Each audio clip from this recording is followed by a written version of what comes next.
조현정 통일연구 부연구위원님께서 분단 79년간 북한 정치, 사회, 경제 변화를 주제로 발제해 주시겠습니다. 오늘 우리는 분단 79년을 돌아보는 북한 그리고 통일 포럼을 개최합니다.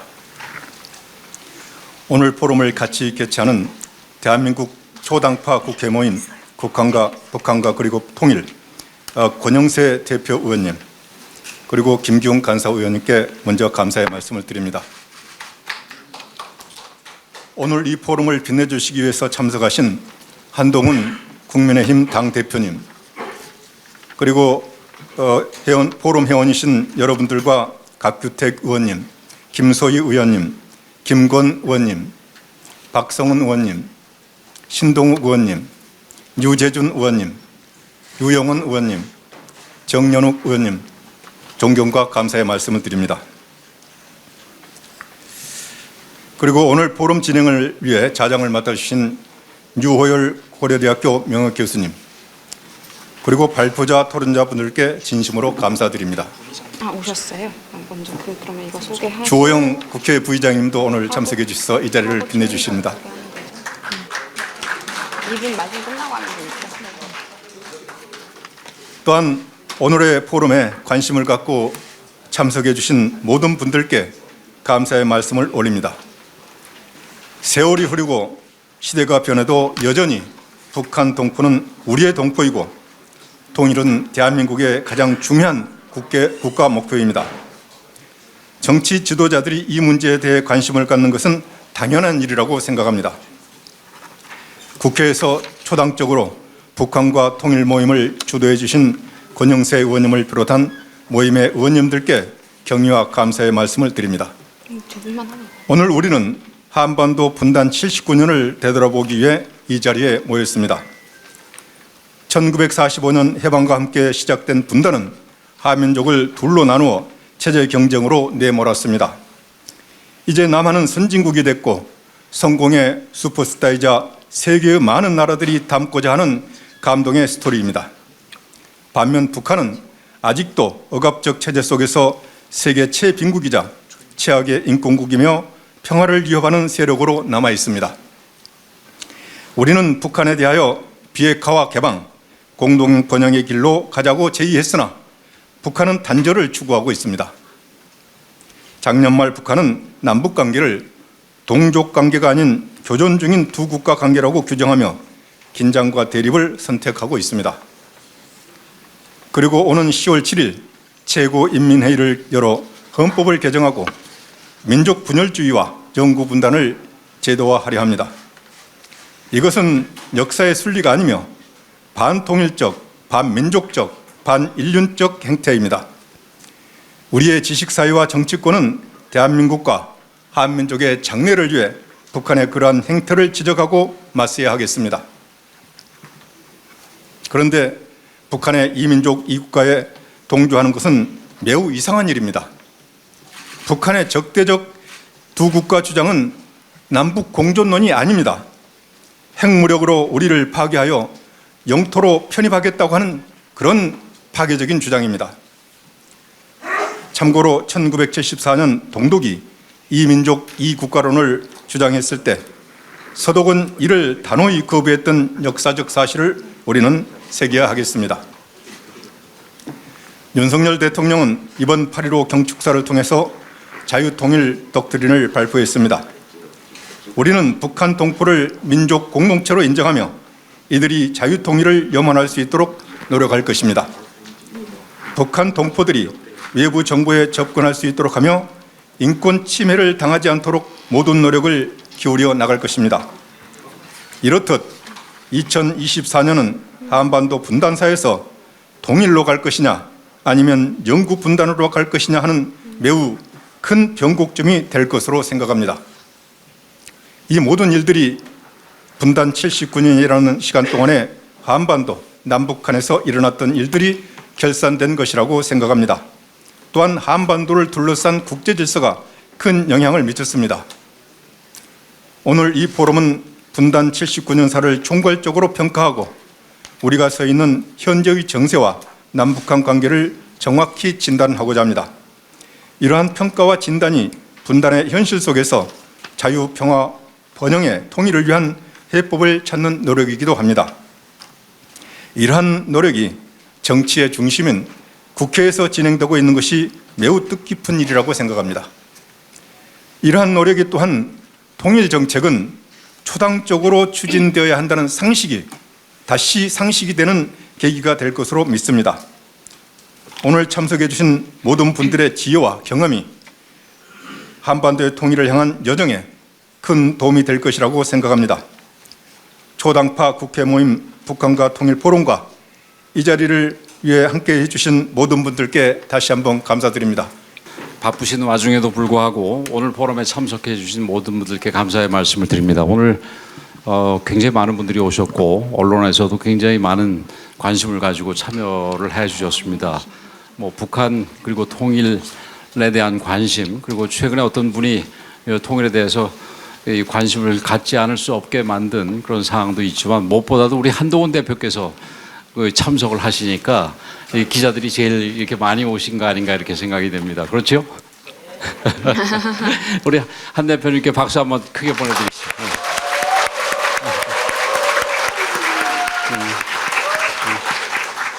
그리고 우리 국회 부의장이신 주호영 부의장님, 바쁘신데도 불구하고 그렇게 참석해 주셔서 감사하고, 다른 모든 의원님들께도 요즘 바쁜 계절입니다. 바쁜 계절인데도 불구하고 이렇게 참석을 해 주신 데 대해서 대표위원으로서 감사하다는 말씀을 드립니다. 그리고 무엇보다도 특별히 오늘 포럼의 좌장을 맡아주신 유호열 고려대 교수님이죠. 이 교수님은 제가 벌써 한 20년 가까이 되네요. 제가 통일과 관련해서 여러 가지 모르는 문제가 있거나 어려움이 있으면은 상의도 하고 그랬었는데, 오늘 또 이렇게 좌장을 맡아주셔서 대단히 감사합니다. 그리고 조윤영 중앙대 교수님, 오경섭 통일연구원 연구위원님, 조현정 부연구위원님께도 깊은 감사의 말씀을 드립니다. 올해는 남북이 분단된 지 79년이 되는 해입니다. 지난 79년 남북관계는 발전과 퇴보를 거듭하며 변모해왔고, 지난한 역사 과정을 거쳐서 오늘에 이르렀습니다. 그동안 시대가 바뀜에 따라 정치, 경제, 사회 등 많은 분야에서 여건들이 달라졌고, 북한은 앞으로도 새로운 변화를 예고하고 있습니다.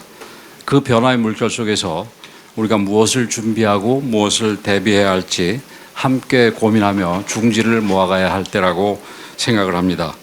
최근 김정은이 적대적 두 국가론을 띄우자 평생 통일을 주장하던 한 분이 갑자기 통일하지 말자고 얘기하는 일이 있었습니다. 예전에 북한을 추종했던 전대협이라는 단체가 있었는데, 그분은 35년이 지난 지금도 전대협 의장으로 사는 건 아닌지 안타깝습니다.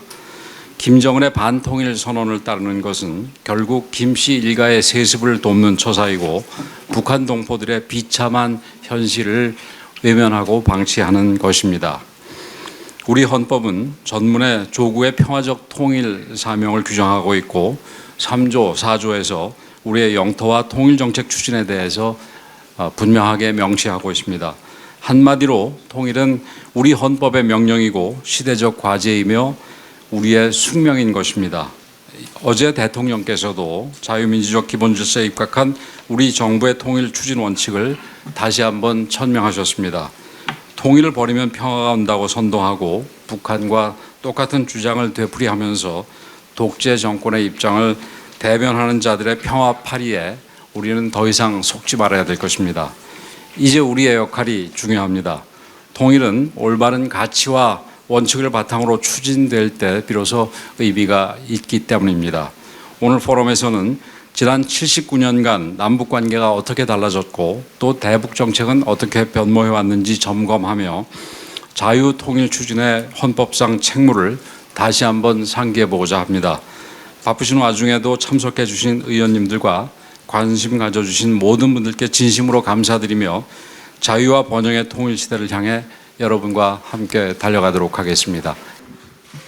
역시 우리 국민의힘에서 가장 매력적인 남자 권영세의 힘입니다. 여러분이 이렇게 오셨습니다. 1985년 정도로 기억하는데요. 대중음악사에 정말 기념비적인 멋진 음반이 하나 나왔습니다. 들국화 1집이었거든요. 그 당시에는 건전가요라고 해서 판의 뒷면 중에 한 곡은 뭔가 그런 건전가요로 분류된 가요 중에 하나를 넣었어야 했어요.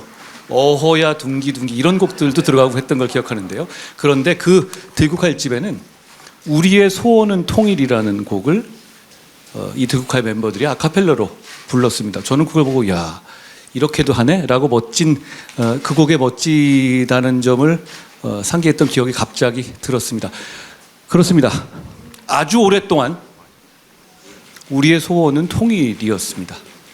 그건 주사파도 마찬가지였고 우리도 마찬가지였습니다. 우리의 소원은 통일이었죠. 그런데 북한의 김정은이 그 통일이 가능하지 않다. 그냥 각각의 국가로 영속적으로 지내자라는 식의 입장을 내놨고 대한민국에 살고 있는 주요 정치인들이 물론 우리 국민의힘은 그런 분이 안 계십니다만 상대당의 정치인들이 그 주장을 추종하고 있습니다. 이런 생각들을 노린 것 같아요. 많은 우리 젊은 분들 그리고 어린 학생들한테 물을 때 저희 때들 그리고 여러분의 세대들 때는 우리의 소원은 통일이다라는 거에 대해서 아무도 다른 생각이 없었잖아요. 그런데 요즘 젊은 분들은 이렇게 생각하는 분들도 계실 것 같아요. 통일의 비용 그리고 통일 과정에서 겪게 될 여러 가지 혼란 그리고 우리의 생산력을 가지고 망해가는 북한 주민들을 어떤 보호해야 한다는 그런 식의 책임감이라든가 부담감 때문에 통일을 꼭 해야 돼? 이대로 그대로 살면 되는 것 아니야? 라고 생각하는 분들도 꽤 있다고 합니다. 그런 어떤 부분을 노린 그런 주장이라고 생각해요. 그런데 저는 그렇게 말씀하시는 분께 늘 이렇게 얘기합니다. 북한 정권은 반드시 언젠가 무너지지 않겠습니까? 북한이 무너질 때 중국이나 러시아가 북한의 영토를 점령하고 그 나라를 북한인 중국이나 러시아로 삼는 것을 용인하실 거냐? 그것까지도 용인하자는 거냐라고 하면 대부분의 사람들이 역시 그건 안 된다고 합니다. 그렇기 때문에 우리에게 통일은 선택의 선택할 수 있는 요건이 아닌 겁니다. 지금 이런 상황에서 북한의 통일을 포기하자는 주장에 동조하는 정치인, 그것도 주류 정치인으로서 주류 정치인이 속한 당은 다수당이잖아요. 참담함을 느낍니다. 그런 점에서 저는 2024년 아직도 우리의 소원은 통일이라고 생각합니다. 여러분 그렇지 않습니까? 고맙습니다. 우리 한동훈 대표님도 말씀하셨습니다만은 통일이 소원이라는 노래를 전 국민이 목 놓아 부르고 또 헌법에도 곳곳에 국민이 합의한 통일을 당연한 의무로 규정하고 있음에도 불구하고 세월이 흐르니까 통일 의지가 좀 희미해지고 더구나 이산가족 중에 북한에 살다가 오신 분이 드물고 돌아가시니까 과연 헌법에만 있지 진짜 대한민국이 통일을 지향하는 국가가 맞는지 의문을 가진 때도 없지 않았습니다. 그리고 저는 개인적으로 왜 역대 정권이 이 통일 의무를 소홀히 하고 열심히 하지 않지 하는 그런 불만도 가졌는데 드디어는 이제 평생을 통일 가지고 통일 주장하고 살던 사람이 이제 통일하지 말자는 이런 지경까지 이르게 된 것 같습니다. 80년 세월이 적지 않은 세월인데 세월이 흐르니까 그런 기억들이 희미해지고 통일에 대한 열망이 많이 줄어든 것 같습니다. 이때를 맞아서 우리 권영세 우리 의원님 주중 대사도 하시고 또 국정원에 나가셔서 북한 문제도 들여다보시고 또 외통위에서 이런 문제를 오래 천착해 오신 걸 가지고 과연 남북이 지금 분단 80년을 앞두고 어떤 상태이고 어떤 관계인지를 점검하는 이런 아주 의미 깊고 좋은 토론회를 마련한 것 같습니다. 보니까 전문가들도 많이 오셨는데 과연 헌법이 규정한 대로 맞출 수 있는 것인지 아니면 많은 국민들이 통일의 회의를 가지고 아이고 이대로 좀 살직하는 그것이 맞는 것인지 오늘 좀 확실하게 좀 정리해 주시기를 부탁드리겠습니다.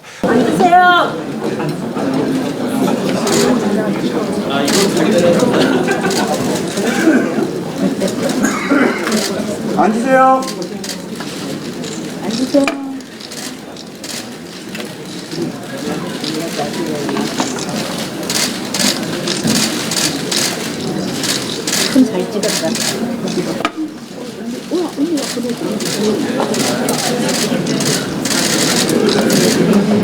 모두 착석하여 주시기 바랍니다.